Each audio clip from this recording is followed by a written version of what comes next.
Hello বাচ্চারা, কেমন আছো সবাই?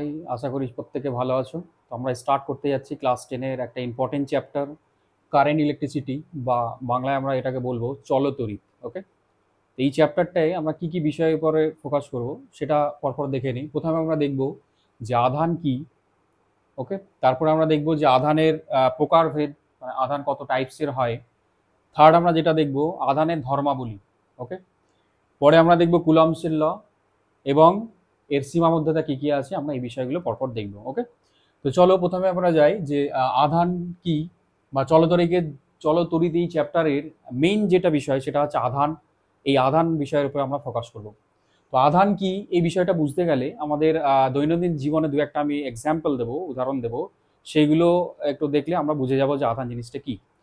তো দেখো, আমরা যদি একটা চিরুনি নিই, আমরা চিরুনি নিয়ে এটা করে দেখেছি, আমরা দৈনন্দিন জীবন অনেকবারই এই জিনিসটা করে দেখেছি। যে ধরো তুমি একটা চিরুনি নিয়েছো, এই চিরুনি নেওয়ার পরে তুমি মাথায় এটাকে রাব করো বা ঘষো। কিছুক্ষণ ঘষার পরে যদি এই চিরুনিটাকে কিছু কাগজের টুকরোর কাছে নিয়ে আসো, তাহলে দেখবে এই চিরুনিটা কাগজের টুকরোগুলোকে কি করছে, নিজের দিকে টেনে নিচ্ছে। ক্লিয়ার? তাহলে যখন তুমি চিরুনিটাকে রাব করছো চুলের সঙ্গে, তারপরে যদি তুমি কাগজের টুকরোগুলোকে আনো চিরুনির কাছে, তাহলে দেখবে টেনে নিচ্ছে। কিন্তু যদি তুমি না ঘষো, মানে ঘষানোর আগে পর্যন্ত বা রাব করার আগে যদি তুমি চিরুনিটাকে এই কাগজের টুকরোর কাছে আনো, তাহলে কিন্তু সেটাকে টানবে না। ক্লিয়ার? ঘষার ফলে ওই চিরুনির মধ্যে কিছু একটা প্রপার্টি বা কিছু একটা ধর্ম চলে গেছে, যার দরুন কি করছে, এই চিরুনি ওই কাগজের টুকরোগুলোকে নিজের দিকে টেনে নিচ্ছে। ক্লিয়ার? এছাড়াও আমি আরেকটা উদাহরণ দিচ্ছি। সাপোজ ধরো তুমি একটা বেলুন নিয়েছো, রাবারের বেলুন। এই রাবারের বেলুনকে তুমি যদি ধরো চুলে ঘষো, কিছু টাইম চুলে ঘষার পরে যদি রাবারের বেলুনটাকে তুমি কাগজের টুকরোর কাছে আনো, সেক্ষেত্রেও তুমি দেখতে পাবে যে কাগজের টুকরোগুলোকে কি করছে, রাবারের বেলুনটা নিজের দিকে টেনে নিচ্ছে। ক্লিয়ার? তাহলে টেনে নিচ্ছে কেন? কারণ তুমি যখন ঘুষছো, মানে রাব করছো চুলের সঙ্গে রাবার বেলুনটাকে, তখন ওই ঘষার সময় কিছু আধান বা কিছু একটা প্রপার্টি ওই বেলুনের মধ্যে চলে যাচ্ছে। ফলে কি করছে, ওই বেলুনটা আমার কাগজের টুকরোগুলোকে নিজের দিকে টেনে নিচ্ছে। ক্লিয়ার? তাহলে এই দুটো জিনিস দিয়ে যদি আমি যেটা বোঝাতে চাইছি, যে দেখো আধান কি, আধান হচ্ছে পদার্থের একটা ধর্ম।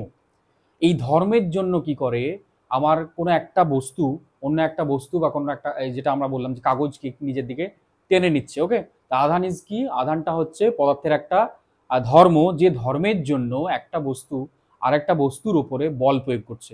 যেমন আমি বললাম রাবারের বেলুনটাকে তুমি যখনই ঘুষলে, তখন রাবারের বেলুনের মধ্যে কিছু একটা ধর্ম চলে গেল। এই ধর্ম চলে যাওয়ার ফলে কি করছে, রাবারের বেলুনটা ওই কাগজের টুকরোগুলোকে নিজের দিকে টেনে নিচ্ছে। ওকে, এর ফলে কি করছে, আমার ওদের মধ্যে একটা আকর্ষণ বল বা বিকর্ষণ বল, মধ্য কথা একটা বল কাজ করছে। এই বলের দরুন কিন্তু নিজের দিকে টান করছে, টেনে নিচ্ছে। যেটা আমি আরেকটা বললাম যে ধরো চিরুনি, চিরুনি যখন তুমি ঘুষছো, তাহলে ঘুষার সময় চিরুনির মধ্যে কিছু ধর্ম চলে যাচ্ছে। এই ধর্মের জন্য কি করছে, এই চিরুনি কাগজের টুকরোগুলোকে নিজের দিকে টেনে নিচ্ছে। ওকে, তাহলে এই যে টেনে নিচ্ছে বা ওই কাগজে তোমার ওই চিরুনির মধ্যে বা বেলুনের মধ্যে যে ধর্ম চলে গেল, যার দরুন এই কাগজের টুকরোগুলোকে নিজের দিকে টেনে নিচ্ছে, এই ধর্মটাকেই বলছি আমি আধান। ওকে, এই যে tendency two attract the property other materials, এই যে আদার ম্যাটেরিয়ালসকে বা কাগজের টুকরোকে নিজের দিকে টেনে নেওয়ার যে টেন্ডেন্সি বা এই যে বিষয়টা, এইটাকেই বলছি আমার আধান। ওকে, এবারে আমরা জানবো যে আধান কত টাইপসের হয়। আধান মেনলি টু টাইপসের হয়। একটা হচ্ছে আমার পজিটিভ আধান, বা আমরা বাংলা যেটাকে বলবো ধনাত্মক আধান, আর একটা হচ্ছে ঋণাত্মক আধান। ওকে, আমি একটু লিখছি।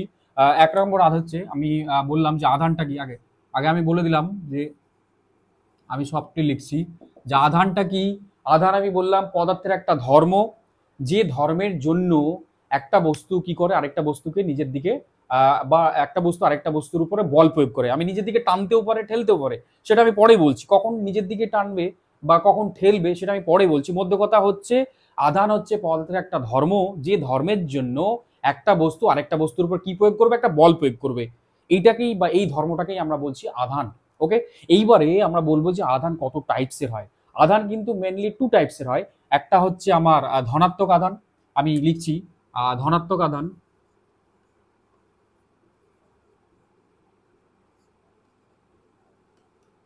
ধনাত্মক আধান যেটাকে আমরা শর্টলি লিখবো প্লাস ভিই। আরেকটা আধান হচ্ছে আমার ঋণাত্মক আধান।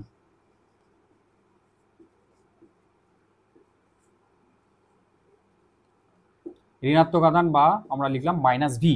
ওকে, এই ঋণাত্মক আধান এবং এই ধনাত্মক আধান, এইগুলো কি জানো তো? এই ঋণাত্মক আধানটাই হচ্ছে আমার ইলেকট্রন। এটা মনে রাখবে, এই ঋণাত্মক আধানটাই হলো আমার ইলেকট্রন।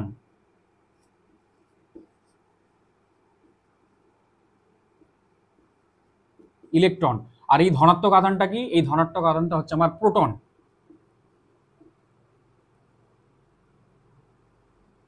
ক্লিয়ার? তাহলে আমি কি বললাম, এই ঋণাত্মক আধান বা নেগেটিভ চার্জ যেটাকে আমরা বলবো ইলেকট্রনস, আর যে ধনাত্মক আধান বা পজিটিভ চার্জ সেটা হলো আমার প্রোটন। ওকে, তাহলে এই যে বিষয়গুলো হচ্ছে মেইনলি এই যে আমার অ্যাট্রাকশন বা রিপালশন বা নিজের দিকে যে টেনে নিচ্ছে বা কোনো একটা বস্তু আর একটা বস্তুর উপর বল প্রয়োগ করছে, সেটা মেইনলি হয় এই আধানের ট্রান্সফারের জন্য। তুমি যখনই ঘুষছো একটা বস্তুর সঙ্গে আরেকটা বস্তু যখন ঘুষছো, তখন আমরা জানি যে কোনো পদার্থ কি দিয়ে তৈরি হয়, যে কোনো পদার্থ কিন্তু পরমাণু দিয়ে তৈরি হয়। এবং এই পরমাণুর তুমি যদি একটু স্টাডি করে দেখো, তাহলে পরমাণুর ভেতরে কি থাকে, পরমাণু, তো আমি ধরো একটা কনসিডার করলাম যে এটা হচ্ছে একটা পরমাণু। তাহলে পরমাণুর সেন্টারে কি থাকে, আমরা প্রত্যেকে জানি যে পরমাণুর সেন্টারে থাকে নিউট্রন আর প্রোটন। আমি এখানে শর্টে লিখছি নিউট্রন আর প্রোটন কিন্তু সেন্টারে থাকে। আর বিভিন্ন রকম অরবিটে বা কক্ষে কে ঘুরে, সেটা কিন্তু ইলেকট্রন ঘুরে। তাহলে বিভিন্ন রকম অরবিটে আমি দেখালাম, ধরো এটা একটা অরবিট, এরকম একটা অরবিট, তো বিভিন্ন রকম অরবিটে আমার ইলেকট্রন ঘোরে। আমরা প্রত্যেকে জানি যে ফার্স্ট অরবিটে দুটো ইলেকট্রন ঘোরে, সেকেন্ড অরবিটে 8টা, এরকম করে বিভিন্ন অরবিটে বিভিন্ন রকম ইলেকট্রন ঘোরে। ওকে, তাহলে আমরা এই যে বিভিন্ন রকম অরবিটে ইলেকট্রন ঘুরছে, তাহলে যখন তুমি একটা বস্তুর সঙ্গে আরেকটা বস্তুকে যখন রাব করছো বা ঘুষছো, তখন তুমি দেখবে যেটা আউটার মোস্ট সেলে বা আউটার মোস্ট যেটা বাইরের কক্ষে যে ইলেকট্রনটা আছে, সেটা কিন্তু খুব লুজলি বাউন্ড, মানে এর উপরে আকর্ষণ বলটা নিউক্লিয়াসে কিন্তু অনেক কম। কেন কম? কারণ দূরত্ব অনেক বেশি। ফলে কি হচ্ছে, তুমি যখন একটা বস্তুকে আরেকটা বস্তুর সঙ্গে ঘুষছো, তখন একটা বস্তুর থেকে একটা ফ্রি ইলেকট্রন, একটা মুক্ত ইলেকট্রন কি হয়, বেরিয়ে যায়। মানে যেহেতু দূরে আছে নিউক্লিয়াস থেকে, এই ইলেকট্রনটা অনেক দূরে আছে, ফলে এই ইলেকট্রনটা কিন্তু সহজে বেরিয়ে যাবে। ফলে বেরিয়ে যখন যাবে তখন কি হবে, এটা এই এই এই সিস্টেমটা, এটা একটা অ্যাটম দেখালাম, ফলে এটা পজিটিভ আয়ন হয়ে গেল। তাহলে এটা একটার জন্য দেখলাম একটা সিস্টেম বড় একটা, তুমি যদি একটা মেটাল নাও বা কোনো একটা বস্তু নাও, তাহলে এরকম কোটি কোটি অ্যাটম আছে। তাহলে একটা কি হচ্ছে, এই ওভারঅল সিস্টেমটা কি হচ্ছে, ইলেকট্রন বেরিয়ে যাওয়ার ফলে এটা ধনাত্মক আধান হচ্ছে। ওকে, বা যদি কোনো একটা ঘষার ফলে আরেকটা আমি যে অবজেক্ট নিয়েছি সেটাতে অ্যাটম দিয়ে তৈরি আছে, সেটা ধরো একটা ইলেকট্রন খেয়ে ফেললো, তাহলে এটা কি হলো, এটা একটা ঋণাত্মক আধান যুক্ত বস্তু হলো। তাহলে ঘষার ফলে এই যে ইলেকট্রনের আদান প্রদান হচ্ছে, এই ইলেকট্রনের আদান প্রদানের ফলে একটা বস্তু হয়ে যায় ধনাত্মক, একটা হয়ে যায় আমার ঋণাত্মক। এইবার বলো, যদি ধনাত্মক হয়ে যায় বা ঋণাত্মক হয়ে যায়, তাহলে কি হবে? যদি অপোজিট চার্জ হয় বা বিপরীত আদান হয়, তাহলে একটা বস্তু কি করবে, আরেকটা বস্তুকে অ্যাট্রাক্ট করবে বা রিপেল করবে। যদি সম আদান হয়ে যায়, দুটোই সম, আমি বলবো আদানের, যখন আমি আদানের ধর্মগুলো বলবো, তখন বলবো ধরো ঘষার ফলে দুটো বস্তুতেই আমার একই রকম আদান, ধরো এটা তো নেগেটিভ হয়ে গেছে, এটা তো নেগেটিভ হয়ে গেছে।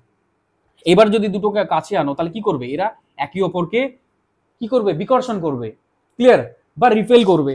ধরো দুটো বস্তুকে আমি ঘষেছি, ঘষার ফলে কি হচ্ছে, মেনলি এই যে আমার অ্যাট্রাকশন করছে বা রিপালশন করছে, মানে আকর্ষণ করছে বা বিকর্ষণ করছে বা বল প্রয়োগ করছে, এটা কেন হয়, মেনলি হচ্ছে আমার ইলেকট্রনের আদান প্রদানের ফলে হয়। সাপোজ ধরো ঘষার ফলে কোনো একটা বস্তুতে হয়ে গেছে ধনাত্মক আধান আহিত হয়ে গেছে, আর একটা হচ্ছে ঋণাত্মক আধান আহিত হয়ে গেছে। এইবার যদি দুটো বস্তুকে আনো, ধরো একটা ঋণাত্মক আধানে আহিত হয়েছে, এটা ধরো ধনাত্মক আধানে আহিত, এটা হচ্ছে ঋণাত্মক। এবার যদি এদেরকে কাছে আনো, তাহলে কি করবে, এরা একে অপরকে অ্যাট্রাক্ট করবে, মানে এরা একে অপরকে কি করবে, আকর্ষণ করবে। আরেকটা কেস বললাম, যদি দুটো বস্তুতেই ধরো একই আধান হয়ে গেছে, ধরো দুটোতেই ধনাত্মক আধান হতে পারে বা ঋণাত্মক, দুটোতেই ঋণাত্মক হয়েছে, বা দুটোতেই ধরো এটা তো পজিটিভ, এটা তো পজিটিভ, তাহলে এরা কি করবে, একে অপরকে বিকর্ষণ করবে। তাহলে এই যে আকর্ষণ বা বিকর্ষণ করবে কি না, সেটা ডিপেন্ড করছে কিন্তু ওই বস্তু দুটোতে কি আধান তৈরি হয়ে গেছে। যদি সেম আধান তৈরি হয়ে যায় দুটো বস্তুতেই, ধরো এটা তো ঋণাত্মক, এটাতে, দুটোতেই যদি সেম আধান তৈরি হয়ে যায়, তাহলে এরা কি করবে, এরা একে অপরকে বিকর্ষণ করবে। ক্লিয়ার? আবার বললাম, যদি ঘর্ষণের ফলে একটাতে ধনাত্মক আধান আহিত হলো, আরেকটা ঋণাত্মক আধান আহিত হলো, এবার যদি দুটোকে তুমি কাছে আনো, তাহলে কি করবে, এরা একে অপরকে অ্যাট্রাক্ট করবে বা আকর্ষণ করবে। ওকে, তাহলে বোঝা গেছে আকর্ষণ কখন করবে বা বিকর্ষণ করবে। ক্লিয়ার? তাহলে আমি বলে দিলাম যে আধান কি, আধান হচ্ছে আমার পদার্থের একটা ধর্ম, যে ধর্মের জন্য একটা বস্তু আরেকটা বস্তুর উপরে বল প্রয়োগ করে, সেই বলটা আকর্ষণ বল হবে না বিকর্ষণ বল হবে, সেটা ডিপেন্ড করবে ওই বস্তু দুটোর মধ্যে কি আধান তৈরি হয়েছে। যদি দুটোর মধ্যেই সম আধান তৈরি হয়, তাহলে এরা একে অপরকে, এই দুটো কেস কি করলাম, এই দুটো কেসে একে অপরকে কি করবে, বিকর্ষণ করবে, কারণ দুটোতেই সেম আধান তৈরি হয়েছে।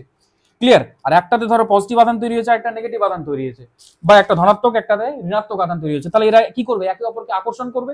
বোঝা গেছে? তাহলে কখন আকর্ষণ করবে, কখন বিকর্ষণ করবে, জিনিসটা বোঝা গেছে। আচ্ছা, এরপরে আমি একটু বলবো যে আধান এর একক কি। এই চার্জ ইংরেজিতে বলা হয় চার্জ, বাংলায় যেটাকে আমরা বলবো আধান। এই আধানের একক হচ্ছে বলবো আমরা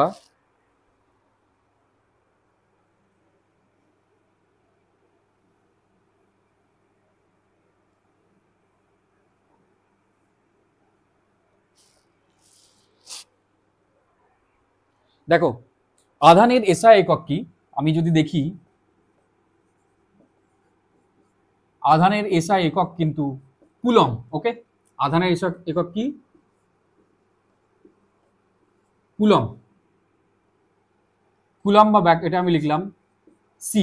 ওকে, আচ্ছা সিজিএস একক কি?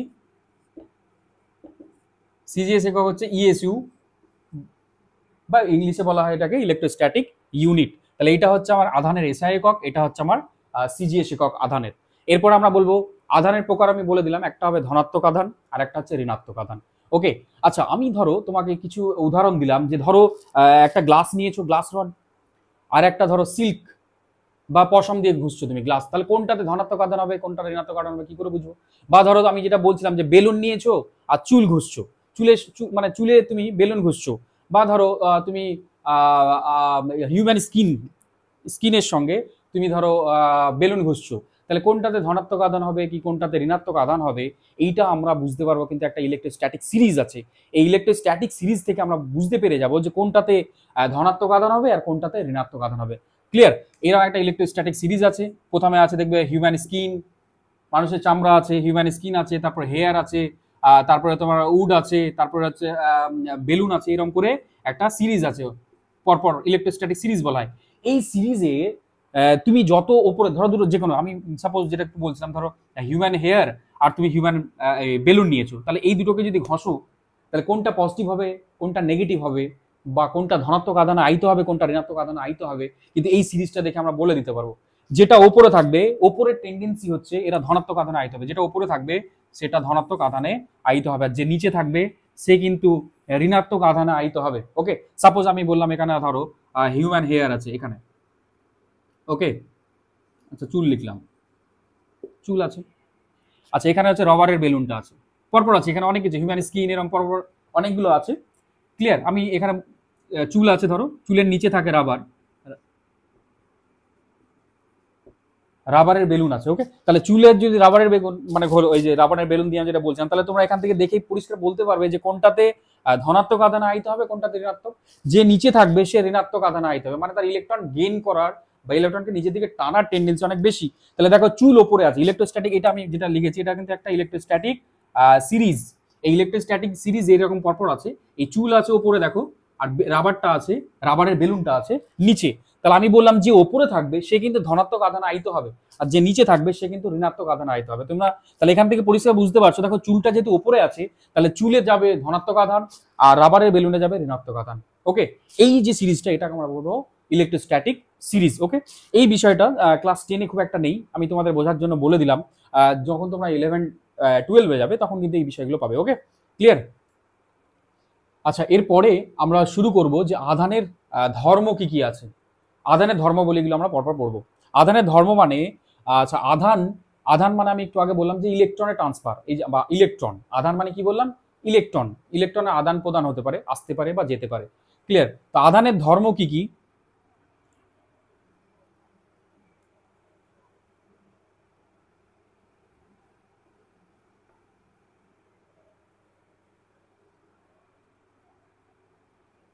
আধানের ধর্ম হচ্ছে তুমি যদি দেখো,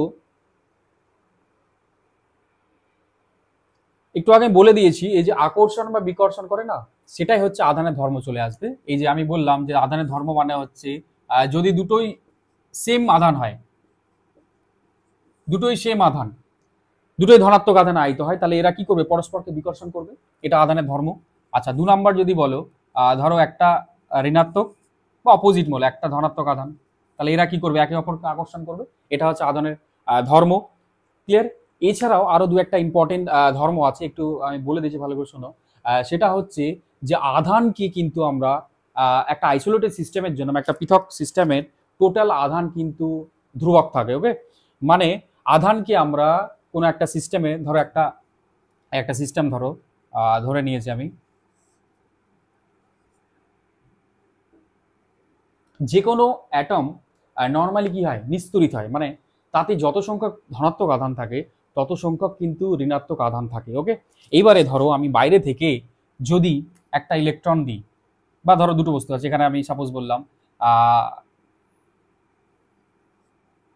আচ্ছা, তোমাদের এত কিছু লাগবে না, আমি তো হালকা করে বলে দিচ্ছি। আধানকে কি করতে পারবো আমরা, অ্যাড করতে পারি বা সাবস্ট্রাক্ট করতে পারি, মানে আধানকে যোগও করতে পারি, বিয়োগ করতে পারি। সাপোজ ধরো কোনো একটা অ্যাটম নিয়েছি আমি, এখানে ধরো 6টা ইলেকট্রন আছে আর 6টা প্রোটন আছে। আমি বাইরে থেকে যদি একটা ইলেকট্রন দিই, বা এখান থেকে যদি আমি একটা ইলেকট্রন বের করে দিই, তাহলে কি হবে? যদি একটা ইলেকট্রন বের করে দিই তাহলে ইলেকট্রন কত হবে? 5টা হয়ে যাবে।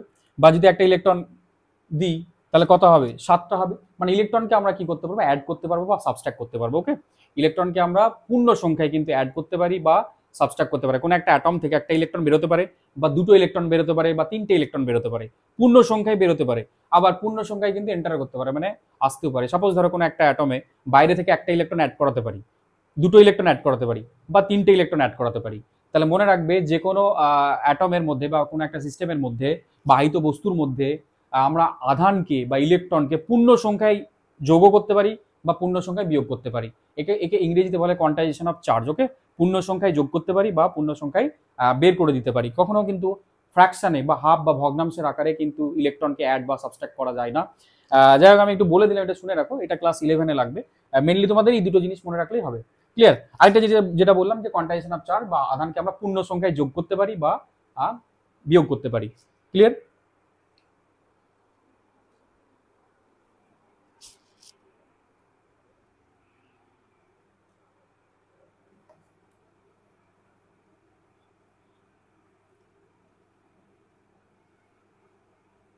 আচ্ছা, নেক্সট হচ্ছে আমাদের ইম্পর্টেন্ট যে ল, এই চ্যাপ্টারে সবচেয়ে বেশি ইম্পর্টেন্ট হচ্ছে এই কুলম্বসের সূত্র বা কুলম্বসের ল। আচ্ছা, কুলম্বসের ল পড়ার আগে আমাদের জানতে হবে এই যে তড়িৎ, তড়িৎ কিন্তু মেনলি 2 টাইপসের হয়। ক্লিয়ার? কত টাইপসের হয়? মেনলি 2 ধরনের তড়িৎ হয়। একটা হচ্ছে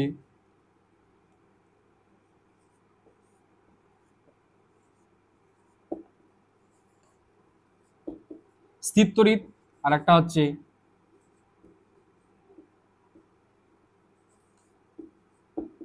চলতড়িৎ।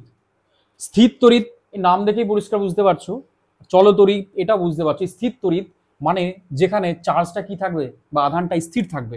আমি এখানে বসিয়ে দিলাম একটা চার্জ, এখানে করে দিলাম, একটা কনসিডার করতে পারি একটা চার্জ বা এরকম একটা চার্জ হলো। তাহলে স্থির তড়িৎ মানে যেখানে আমরা চার্জকে একটা জায়গা বিন্দুতে বা একটা বিন্দু আধান হিসেবে কনসিডার করতে পারবো। তাই এখানে ধরে নিলাম একটা চার্জ আছে, একটা আধান আছে, স্থির তড়িৎ। কিন্তু চলতড়িৎকে কিন্তু তুমি এখানে বলে দেবো স্যার এখানে একটা চলতড়িৎ আছে, এটা ধরা যায় না। চল আধান আছে এরকম ধরা যায় না।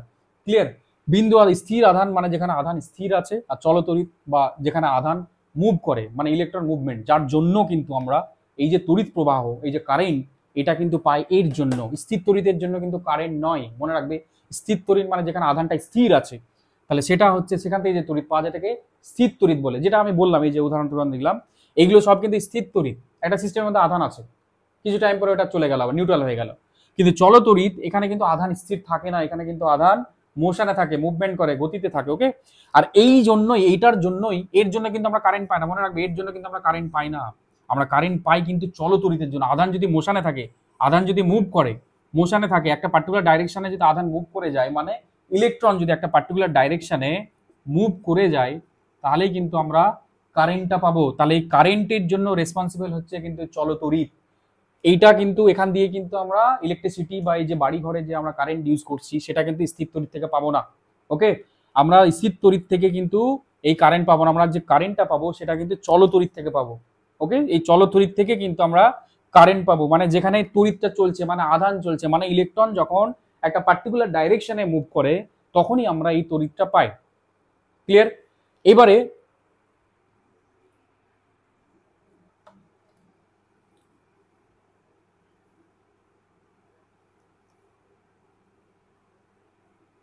আমি বললাম যে তড়িৎটা আমরা কখন পাবো? যখন ইলেকট্রনগুলো একটা পার্টিকুলার ডাইরেকশনে মুভ করবে। ইলেকট্রন যদি পার্টিকুলার ডাইরেকশনে মুভ না করে, মানে মোশন না করে, তাহলে কিন্তু আমরা ইলেকট্রিক কারেন্ট পাবো না।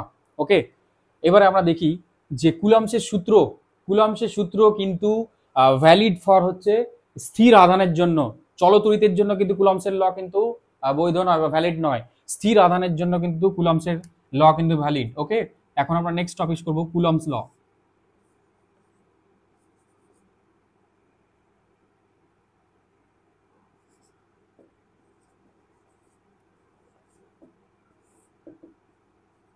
কুলম্বের সূত্র আমরা করব। কুলম্বের সূত্র কোথায় ভ্যালিড হবে? স্থির তড়িৎ আধানের জন্য। স্থির তড়িতে, চলতড়িতে কিন্তু কুলম্বস ল ভ্যালিড নয়।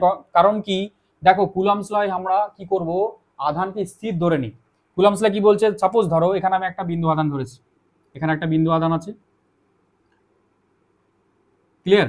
আচ্ছা, আধানটা ধনাত্মক না ঋণাত্মক আমি সেটা বলছি না। সাপোজ ধরো এখানে একটা আধান আছে, যা ভ্যালুটা হচ্ছে, মানটা হচ্ছে Q1। এখান থেকে r ডিস্টেন্স বা r দূরত্বে আরেকটা আধান হচ্ছে আমার Q2। ওকে, ক্লিয়ার? এটা আপাতত আমি ধরলাম দুটোই ধরো ধনাত্মক আধান, ক্লিয়ার? এই Q1 এবং Q2 দুটোই হচ্ছে ধনাত্মক আধান, বিন্দু আধান, এবং এরা r ডিস্টেন্স বা r সেপারেশনের মধ্যে আছে। তাহলে কি বলছে, যদি এই দুটো বিন্দু আধান একটা নির্দিষ্ট দূরত্বের মধ্যে থাকে, তাহলে কি করবে, এদের মধ্যে একটা বল কাজ করবে। এই বলটাকে আমরা বলবো কুলম্বস বল, বা এই সূত্র, আর এই যে সূত্র সেটাকেই বলবো আমরা কুলম্বসের সূত্র। ওকে, তাহলে সাপোজ আমি ধরেছি একটা Q1 আধান আছে, এটা Q2 আধান আছে, এরা একটা r সেপারেশনের মধ্যে আছে বা r ডিস্টেন্সের মধ্যে কিন্তু আছে। তাহলে এদের মধ্যে কি হবে, একটা বল কাজ করবে, ক্লিয়ার? সেই বলটা আমরা কি করে পাবো, কিভাবে বের করবো সেটা দেখো। কুলম্বসের এই যে ফোর্স, কুলম্ব ফোর্সটা আমরা বের করতে পারবো এই আধান দুটোর গুণফলের সঙ্গে সমানুপাতিক, মানে Q1 Q2, আর কি হবে, এই যে ডিস্টেন্স আছে তার স্কোয়ারের বর্গমূলের ব্যস্তানুপাতিক। ওকে, এই দুটোই হচ্ছে আমার আধান, কুলম্ব ফোর্সটা এই দুটো চার্জের বা এই দুটো আধানের মধ্যে যে বলটা কাজ করবে, সেই বলটা ডিপেন্ড করবে এই আধান দুটোর গুণফলের সমানুপাতিক আর হচ্ছে দূরত্বের বর্গের ব্যস্তানুপাতিক। ওকে, এই দুটোকে যদি আমরা একসঙ্গে লিখি তাহলে কিরকম হবে দেখো, এই সূত্রটা হয়ে যাবে Q1 Q2 by r square. এটা হয়ে গেল। আচ্ছা, প্রপোর্শনালিটি কি হঠাতে গেলে, ইকুয়াল সাইন দিতে গেলে একটা কনস্ট্যান্ট দিতে হয়। তাহলে আমি পরের লাইনটা লিখছি, এখান থেকে আমরা লিখতে পারবো যে f ইকুয়ালস টু, কে দিলাম, কে Q1 Q2 by r square. এই কেটাই হচ্ছে আমার কুলম্বসের কুলম্ব কনস্ট্যান্ট বা কুলম্বের ধ্রুবক। ওকে, এটাকে কুলম্বসের সূত্র, কুলম্বস কনস্ট্যান্ট বলা হয় বা ধ্রুবক বললাম, কুলম্বসের ধ্রুবক। ওকে, তাহলে এইটা হচ্ছে আমার কুলম্বসের সূত্র, f equals to K Q1 Q2 by r square. আচ্ছা, এই যে কে, এই কেটা কিন্তু চেঞ্জ হয়, মাধ্যমের উপর ডিপেন্ড করে কিন্তু এটা চেঞ্জ হয়ে যায়। যদি তুমি এসআই নাও, তাহলে এসআই, আমি আগে সিজিএসটা বলে দিই। সিজিএস পদ্ধতিতে কুলম্বস ল, যদি তোমাকে যদি বলে সিজিএস পদ্ধতিতে কুলম্বসের সূত্রটা লিখো, তাহলে সিজিএস পদ্ধতিতে যদি তুমি কুলম্বসের সূত্র লেখো, তাহলে কি হবে, এটা হয়ে যাবে আমার f equals to Q1 Q2 by r square.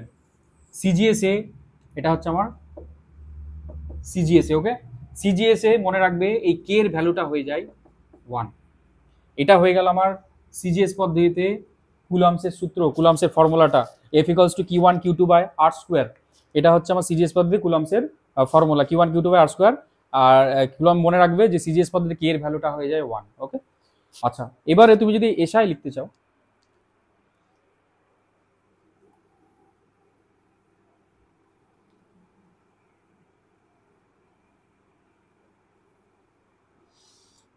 SI পদ্ধতিতে কুলম্বসের সূত্রটা কেমন হবে, সেটা হবে যে f ইকুয়ালস টু, আমরা তো একটু লিখি, Q1 Q2 by r square. এটা তো এসআইতে তুমি যদি লিখো, এটা হয়ে যাবে f ইকুয়ালস টু, এটা এসআই হয়ে যাবে f ইকুয়ালস টু তোমার 9 ইন্টু 10 টু দি পাওয়ার 9, এটা এভাবে লিখবে 9 into 10 to the power 9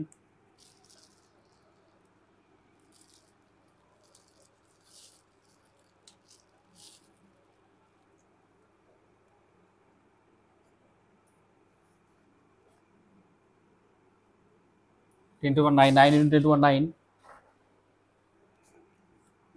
Q1 Q2 by r square. এটা হয়ে গেল আমার এসআইতে। ওকে, আচ্ছা, এই কে এর ভ্যালুটা হচ্ছে আমার এসআইতে, মনে রাখবে এসআইতে কে এর ভ্যালু হয়, কে এর ভ্যালুটা হচ্ছে আমার 9 ইন্টু 10 টু দি পাওয়ার 9 আর newton metre square coulomb to the power -1। Newton metre square coulombs to the power -1। ওকে,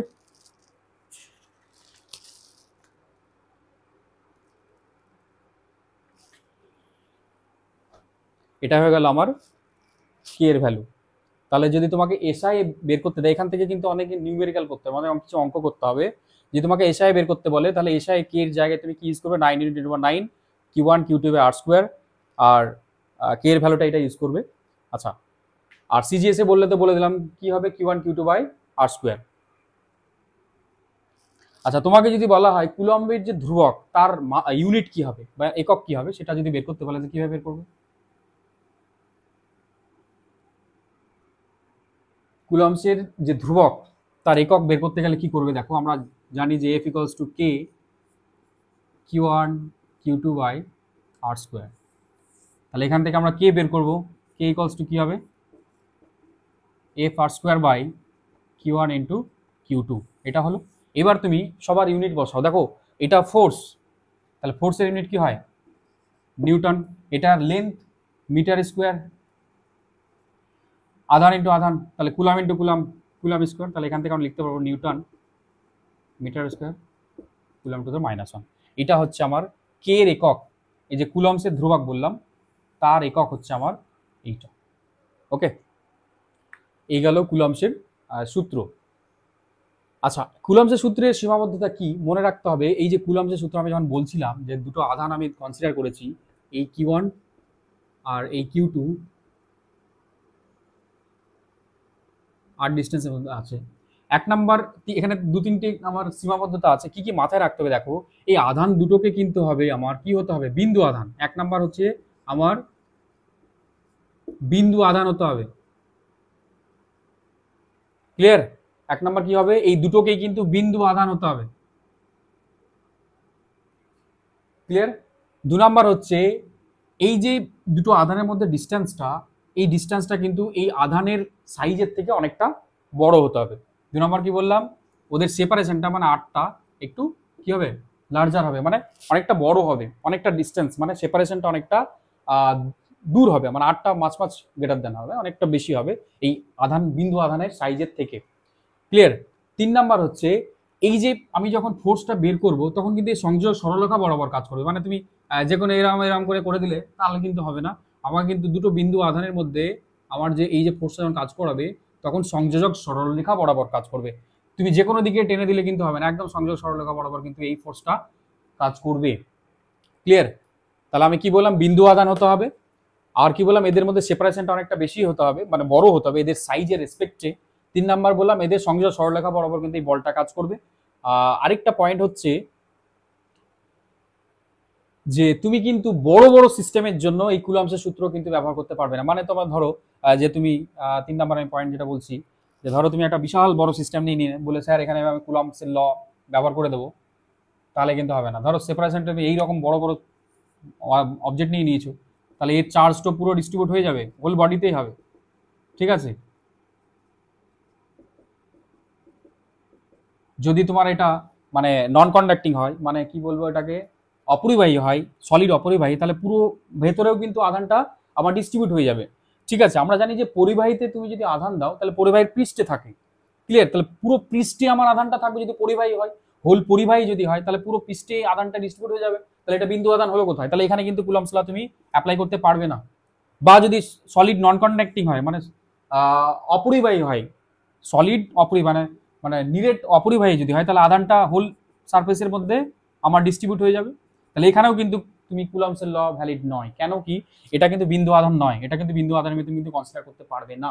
ওকে, তাহলে এইগুলোর ক্ষেত্রে কিন্তু কুলম্বসের ল ভ্যালিড হবে না। আমার কি হতে হবে, বিন্দু আধান। তুমি যদি এটাকে শর্টলি ধরতে পারো, ধরো তুমি একটা নিলে পরিবাহী নিলে এবং এর আধানটাকে যদি এখানে কনসিডার করতে পারো, তাহলে কিন্তু এখানে মানে পুরো আধানটা ধরো এই সারফেসের এই সেন্টারে আছে, তখন তুমি কিন্তু কুলম্বসের সূত্রটাকে ব্যবহার করতে পারবে, নাহলে কিন্তু কুলম্বসের সূত্র তুমি ব্যবহার করতে পারবে না। ওকে, তাহলে এইটাকে মানে এই সেন্টারে বা বিন্দু আধান হিসাবে কনসিডার করার একটা কন্ডিশন আছে, বা তুমি একটা একটা টেকনিক আছে। যদি তুমি এদের মানে আরেকটা আধান নিলে সেটাকে অনেক ডিস্টেন্সের মধ্যে যদি কনসিডার করো, তো অনেক দূরে নাও, মানে এই একটা আধান আরেকটা অনেক দূরে, হিউজ ডিস্টেন্স দূরে যদি আরেকটা আধান নিই, তাহলে আমার কি মনে হবে, দূর থেকে যদি অনেক দূরে ধরো এই যে আধান নিয়েছে আরেকটা অনেক দূরে নিই, তাহলে এর রেসপেক্টে বা এই দুটো আধানকে তখন কিন্তু একটা বিন্দু আধান হিসেবে দেখবে। তাহলে এরকম এরকম মনে হবে, অনেক দূরে যদি হয় এই আধান থেকে অনেক দূরে আরেকটা আধান নিয়েছো এরকমই সাইজের, তাহলে দূর থেকে যদি দেখো তাহলে মনে হবে তাদের সেপারেশনের রেসপেক্টে এই যে সাইজটা অনেকটা ছোট হয়ে যাবে, তখন কিন্তু এই দুটো বিন্দু আধানের মতন কাজ করবে এবং তখন তুমি কুলম্বসের ল কিন্তু অ্যাপ্লাই করতে পারবে। ক্লিয়ার? কিন্তু যদি তাদের সাইজের রেসপেক্টে সেপারেশনটা অনেক কম, মানে এত বড় সাইজ নিয়েছো আর সেপারেশনটা এইটুকু, তাহলে কিন্তু কুলম্বসের ল ভ্যালিড নয়, এখানে কিন্তু কুলম্বসের ল ভ্যালিড হবে না। কখন ভ্যালিড হবে? যদি তাদের সেপারেশনটা অনেকটা হয়, অনেক দূর, মানে দুটো চার্জের বা দুটো আধানের মধ্যে দূরত্বটা যদি অনেক বেশি হয়, সেই ক্ষেত্রে তুমি এই বিন্দু এইটাকে বিন্দু আধান হিসেবে কনসিডার করতে পারবে। ক্লিয়ার? সেই ক্ষেত্রে তুমি কিন্তু এই কুলম্বসের ল বা কুলম্বসের ল তুমি ব্যবহার করতে পারবে। ক্লিয়ার? তাহলে দেখো আমরা এসআই বললাম যে কুলম্বসের ধ্রুবকের ইউনিট কি হবে, একক কি হবে SI, newton metre square coulomb to the power -2। আচ্ছা এইবারে যদি আমাদের সিজিএস এ বলে, সিজিএস পদ্ধতিতে কুলম্বসের ধ্রুবকের একক কি হবে, তাহলে আমরা কি করব দেখো, একইভাবে করব। আমাকে ফোর্সের যে একক, আমি যখন এসআই করেছিলাম তখন ফোর্সের বা বলের একক আমরা নিউটন করেছিলাম, এইবারে আমরা সিজিএস এ বের করছি, তাহলে এখানে এই যে বল ধ্রুবকটা যার উপরে নির্ভর করছে সেইগুলোর সব আমি সিজিএস ইউনিট বসাবো, তাহলে আমি এই বল ধ্রুবকের সিজিএস এককটা পেয়ে যাব। তাহলে দেখো বলের, আমি যদি এখানে করি তাহলে বলের সিজিএস একক কি হয়, বলের সিজিএস একক হয় ডাইন। ক্লিয়ার? বলের সিজিএস একক হচ্ছে ডাইন। দূরত্ব কি হবে, সেন্টিমিটার স্কোয়ার। আর আধানে কি হবে, ইএসইউ ইএসইউ, আর ইএসইউ এর স্কোয়ার, এভাবে লিখলাম। তাহলে এইটাকে যদি ওপর নিচে করো তাহলে তুমি পেয়ে যাবে dyne dyne centimetre square into ESU to the power -2। Okay, আমরা এখানে লিখে দিলাম dyne centimetre square ESU to the power -2। Clear? তাহলে আমাদের নিউটনসের যে বল, কুলম্বসের যে বল ধ্রুবক বা কুলম্বসের বল ধ্রুবকের এসআই পদ্ধতিতে একক কি হবে এবং সিজিএস পদ্ধতিতে একক কি হবে আমরা বলে দিলাম। এরপরে আমি দুটো সংজ্ঞা দেখব, সেটা প্রচন্ড ইম্পর্টেন্ট। একটা হচ্ছে আমার ইএসইউ, 1 ইএসইউ এর সংজ্ঞা কি, আর হচ্ছে 1 কুলমের সংজ্ঞা কি। ক্লিয়ার? এই বিষয়গুলো আমরা দেখব। আচ্ছা, তার আগে তোমাকে আরেকটা কোশ্চেন দিতে পারে যে দুটো আধানের মধ্যে, কোশ্চেন হচ্ছে প্রশ্নটা দেবে যে দুটো বিন্দু আধানের মধ্যে কখন তাদের মধ্যে বল কাজ করবে 9 × 10⁻9 SI unit, 9 × 10⁻9 newton metre square coulomb to the -2। এই বলটা কখন দুটো চার্জের মধ্যে কাজ করবে, এই ধরনের যদি প্রশ্ন দেয় তাহলে কিভাবে করবে দেখো। তাহলে আমরা কুলম্বসের সূত্র জানি যে F = K Q1 Q2 by R square. আমি এই ফর্মুলাটাকে যদি এসআই পদ্ধতিতে লিখি তাহলে কিরকম হবে দেখো, F = আমি এসআই লিখতে চাইছি, তাহলে এসআই যদি লিখো তাহলে F হয়ে যাবে আচ্ছা কে এর ভ্যালু কত হয় এসআই। আচ্ছা আরেকটু বলি, ধরো এই Q1 আর এই যে Q2 আছে, বিন্দু আধান, দুটো সমজাতীয় বিন্দু আধান আছে, এই দুটো আধানের পরিমাণ আমি ধরে নিলাম 1 কুলম্ব করে, যেটা এটাও 1 কুলম্ব আছে, আরেকটা Q2 যে আধান ধরেছে সেটাও কিন্তু 1 কুলম্ব। এই দুটো আধানই হচ্ছে সেম ধরে নিয়েছি 1 কুলম্ব করে, আর এদের মধ্যে সেপারেশনটা আমি ধরে নিলাম R = 1 মিটার। তাহলে এই মতো অবস্থায় এই দুটো আধানের মধ্যে যে বল কাজ করবে সেই বলের ভ্যালুটা কত হবে দেখো আমরা বের করব। তাহলে আমরা কুলম্বসের সূত্রে এসআই পদ্ধতিতে কি হয় আমরা জানি, 9 × 10⁹ into Q1 Q2 by R square. তাহলে এসআই পদ্ধতিতে বের করতে গেলে আমি কি বললাম, যদি দুটো সম আধানকে যদি আমি 1 কুলম্ব করে ধরে নিই, যে দুটো 1 কুলম্ব আধান এবং এদের মধ্যে সেপারেশন হচ্ছে ডিস্টেন্স, মানে তাদের মধ্যে দূরত্ব হচ্ছে 1 মিটার, দূরত্বের মধ্যে যদি 1 কুলম্ব দুটো আধান থাকে তাহলে তাদের মধ্যে যে বলটা কাজ করবে সেটাই হয়ে যাবে আমার 9 × 10⁹ আর newton metre square into coulomb to the -2। Clear? তাহলে এটা আমি করে দেবো Q1 × Q2, তাহলে এটা 1/1, এটা হয়ে গেল 1 স্কোয়ার, তাহলে এটা হয়ে যাচ্ছে আমার 9 × 10⁹, ইউনিটটা এখানে লিখে দিই, আর newton metre square coulomb to the -2। এটা হয়ে গেল আমার দুটো বিন্দু আধানের মধ্যে কখন 9 × 10⁹ newton metre square coulomb to the -2 force কাজ করবে। যদি দুটো 1 কুলম্ব আধানকে 1 মিটার সেপারেশনের মধ্যে, ডিস্টেন্সের মধ্যে রাখো, তাহলে তাদের মধ্যে যে বলটা কাজ করবে সেই বলের পরিমাণটাই হয়ে যাবে আমার 9 × 10⁹ newton metre square into coulomb to the power -2। এরপরে আমি করব 1 কুলমের সংজ্ঞা আর হচ্ছে 1 ইএসইউ এর সংজ্ঞা কি করে বলবে বা কি করে বের করবে।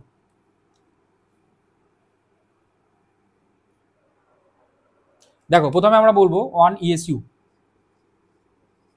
অন ইএসইউ এর সংজ্ঞা যদি বলে তাহলে কিভাবে বের করবে? সাপোজ আমি ধরে নিলাম এই যে Q1 আর Q2 আছে, সমজাতীয় দুটো আধান, দুটোই সমজাতীয় আছে এবং একই পরিমাণ। এটা আমি ধরে নিলাম যে এদের মধ্যে আমার দূরত্ব আছে, এদের মধ্যে সেপারেশনটা হচ্ছে 1 সেন্টিমিটার। দুটো সমপরিমাণ আধান মানে Q1 আর Q2 হচ্ছে Q ধরে নিতে পারে আমি, ধরো Q1 equals to Q2 equals to Q, মানে দুটোই সেম হবে, এর যা ভ্যালু হবে এরও তাই। দুটো সমপরিমাণ আধান যদি 1 সেন্টিমিটার দূরত্বের মধ্যে থাকে এবং এদের মধ্যে যদি 1 ডাইন বল কাজ করে, কত ডাইন বল বললাম আমি, যদি বললাম এদের মধ্যে যদি 1 ডাইন, এক ডাইন বল, এদের এই দুটো আধানের মধ্যে যদি 1 ডাইন বল কাজ করে এবং এদের মধ্যে সেপারেশনটা যদি 1 সেন্টিমিটার হয়, তাহলে এদের মধ্যে যে বলটা কাজ করছে, মানে আমি বললাম দুটো দুটো আধানের মধ্যে আমার বললাম 1 ডাইন যদি বল কাজ করে এবং তাদের মধ্যে যদি সেপারেশন হয় আমার, মানে তাদের মধ্যে যে দূরত্ব হয় 1 সেন্টিমিটার, তাহলে এই যে বিকর্ষণ বল যে কাজ করবে বা দুটোর মধ্যে, সেই বিকর্ষণ বলের যে তোমার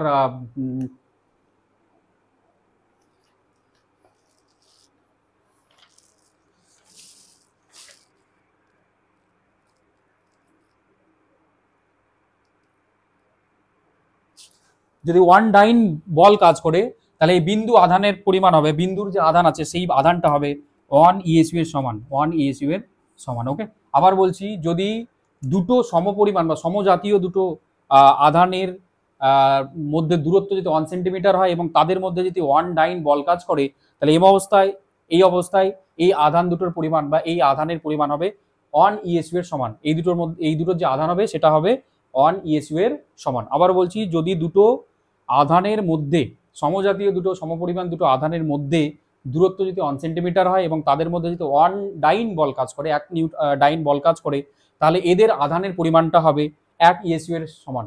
সিমিলারলি যদি আমরা বলি 1 কুলম বলি, তাহলে কিভাবে করবে? 1 কুলম যদি বলা হয়, তোমাকে যদি বলা 1 কুলম বা কুলম্বের ডেফিনেশন সংজ্ঞা দাও, তাহলে কি করবে দেখো, আমরা একইভাবে করব যে ধরো দুটো সমপরিমাণ সমজাতীয় দুটো আধান আছে Q1 Q2 এবং এরা 1 মিটার আর হচ্ছে আমার 1 মিটার, আর এদের মধ্যে বল কাজ করবে কত, 1 নিউটন। 1 নিউটন যদি দুটো সমজাতীয় দুটো আধানের মধ্যে যদি 1 নিউটন বল কাজ করে এবং তাদের মধ্যে যদি দূরত্ব 1 মিটার হয়, তাহলে এই দুটোর আধান হবে 1 কুলম আধানের সঙ্গে সমান। ঠিক আছে, এই দুটোর আধান হবে আমার 1 কুলম আধানের সঙ্গে সমান। আমি বললাম বলটা কত হবে, যদি দুটো সমপরিমাণ সমজাতীয় দুটো আধানের মধ্যে যদি 1 নিউটন বল কাজ করে এবং তারা যদি 1 মিটার দূরত্বের মধ্যে থাকে, তাহলে এদের আধানের পরিমাণ হবে 1 কুলম আধানের সঙ্গে সমান। এদের আধান হবে 1 কুলম আধানের সঙ্গে সমান। ওকে, তাহলে আমি 1 লিখছি, এটা হলো 1 নিউটন যদি হয় এবং তাদের মধ্যে সেপারেশন যদি 1 মিটার হয়, তাহলে এই এই দুটো যে চার্জ ধরেছি, সমপরিমাণ সমজাতীয় দুটো আধান ধরেছি, এদের আধান হয়ে যাবে আমার, এখানেও কিন্তু দুটো একই যদি ধরি, তার মানে Q2 কি ধরতে পারি, তাহলে এইটা হয়ে যাবে আমার 1 কুলমের সঙ্গে সমান। ওকে, আচ্ছা, কুলম আর ইএসইউ এর মধ্যে একটা রিলেশন আছে, 1 কুলম ইকুয়ালস টু, মনে রাখবে 1 coulomb equals two 9 into 10⁹ ESU. 1 coulomb equals two 9 into 10⁹, sorry 1 minute, এটা হয়ে যাবে আমার 9 না, এটা হচ্ছে আমার 3 into 1 coulomb equals to 3 into 10⁹ ESU. 1 coulomb equals to 3 into 10⁹ ESU. Clear? আশা করি বুঝতে পেরেছো। আমরা নেক্সট পার্টটা শুরু করব পরের ভিডিওতে। ওকে।